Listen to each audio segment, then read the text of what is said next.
English में इसे एक्लेपर कहते हैं।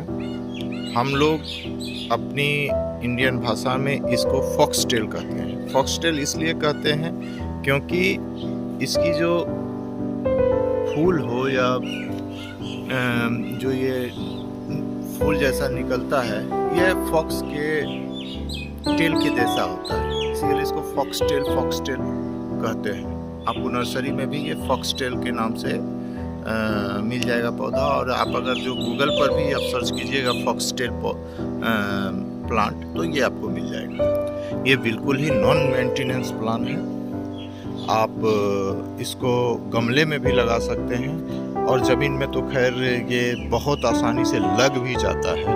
कहीं भी आप अगर एक डंडी भी इसका ले आइए और थोड़ा सा पानी वहाँ रहे, पानी लगातार, तो ये आपका आराम से लग जाएगा, और ये आपको सालों साल ये आपके पास रहेगा। अब देख लीजिए कितना मतलब नॉन मेंटेनेंस है कि ना ही मैंने इसको कोई साफ सुथरा किया है, ना ही कुछ किया है, फिर भी ये पौधा कितनी अच्छा से सरवाइव कर रहा है। ये आपके नॉन मेंटेनेंस पौधे के लिस्ट में और कलेक्शन में आप इसको डाल लीजिए।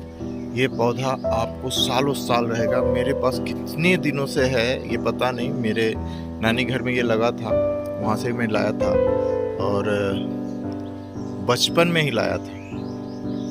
2-3 जगह में लगाया। मेरे पिताजी समस्तीपुर सरायरंजन में जॉब कर रहे थे, वहाँ भी लगाया। पटना में अपने छत टेरेस गार्डन पे लगाया। फिर अपने गांव थाना बीहपुर नारायणपुर मेरा गांव है, वहाँ मैंने लगाया। ये देखिए ये बहुत ही अच्छे तरह से सरवाइव कर रहा है, और ये 2-3 जगह लगा हुआ था। मैंने एक ही जगह लगाया क्योंकि ज़्यादा पौधा एक कलेक्शन ज़्यादा करना चाहता था, इसलिए मैं एक ही जगह लगाया। लेकिन अगर हम इसको लगाना चाहते तो ये बहुत जगह लग जाता, लेकिन मैं लगाना नहीं चाह रहा था। मैं चाह रहा था कि मेरे पास और भी पौधे हों, और एक ही पौधा अगर सारा जगह एक्वायर कर लेगा तो दूसरे पौधे के लिए मेरे पास जगह नहीं बचेगा। इसलिए इस पौधे को आप लगाइए। ये अभी थोड़ा सा कलर फेड हो गया है, जिसमें कलर फेड नया आया है उसका देखिए कलर है, और इसमें और भी कलर के आते हैं, लेकिन यही कलर कॉमन है और जल्दी लग जाता है। इसलिए आप इस पौधे को लगाइए और सालों साल अपने पास रखिए। गमले में रखिए, ज़मीन में रखिए, जहाँ भी रखना है। ज़मीन में रखिएगा तब तो खैर कोई मेंटेनेंस की ज़रूरत नहीं है, और गमला में है तो सिर्फ पानी चाहिए और कुछ नहीं चाहिए इसको। पानी के अलावा इसे कुछ भी नहीं चाहिए। देखिए कितना फूल है इसके अंदर, कितना बिल्कुल ही नॉन मेंटेनेंस है। ये देखिए इसके पत्ते बड़े होते हैं, और कभी भी मैंने इसे बिना फूल के देखा ही नहीं आज तक।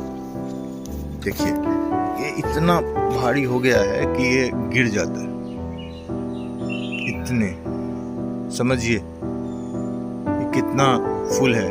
और ये फूल कम से कम 3 से 4 महीना तक इसी में रहेगा। जी हाँ, जाड़ा के दिन में ज़्यादा लाल रहता है क्योंकि वहाँ धूप उतनी कड़ी नहीं होती है, लेकिन गर्मी के दिनों में इसका रंग फेड हो जाता है, क्योंकि धूप के चलते तो आप भी समझते हैं, धूप बहुत लोगों का रंग फेड कर देता है, फूलों का रंग फेड कर देता है। गर्मी के दिनों में काफ़ी फूल होता है, जैसे जीनिया है, और भी बहुत से फूल हैं, वो अलग से मैं एक वीडियो करूँगा गर्मी के फूलों का। लेकिन ये आपका जाड़ा हो, गर्मी हो, बरसात हो, बरसात में थोड़ा सा कटिंग कर दीजिए तो नया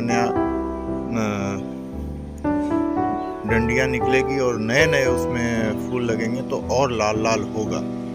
कटिंग ज़रूरी है।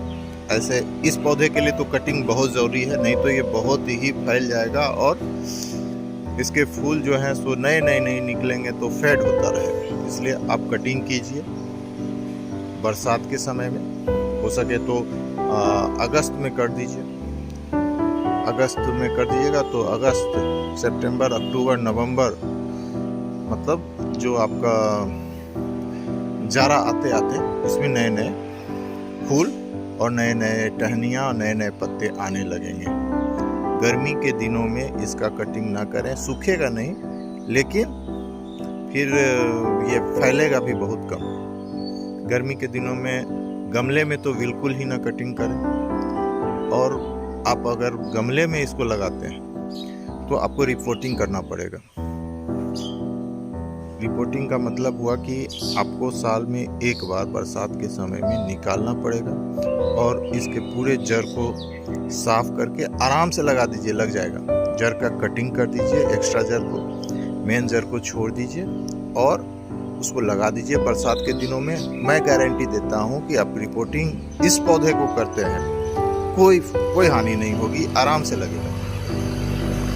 इस पौधे में यही एक गुण है कि ये आराम से लग जाता है, नॉन मेंटेनेंस है, इसमें कोई खाद पानी देने की ज़रूरत नहीं है, कोई भी कंपोस्ट देने की ज़रूरत नहीं है, ये आराम से खिलता है। गमले में थोड़ा कम खिलेगा लेकिन खिलेगा, और ज़मीन में तो खैर देख ही रहे हैं, ये जंगल, चारों बगल ये जंगल है, और इसमें जब ये इतना अच्छा से खिल रहा है तो आप समझिए कि अगर साफ सुथरा होता तो कितना खिलता। आपके लिए नॉन मेंटेनेंस ज़मीन और गमले दोनों के लिए यह पौधा बहुत ही अच्छा है। इसको अपने कलेक्शन में लाइए और इसके लाल लाल फूलों का मजा लीजिए।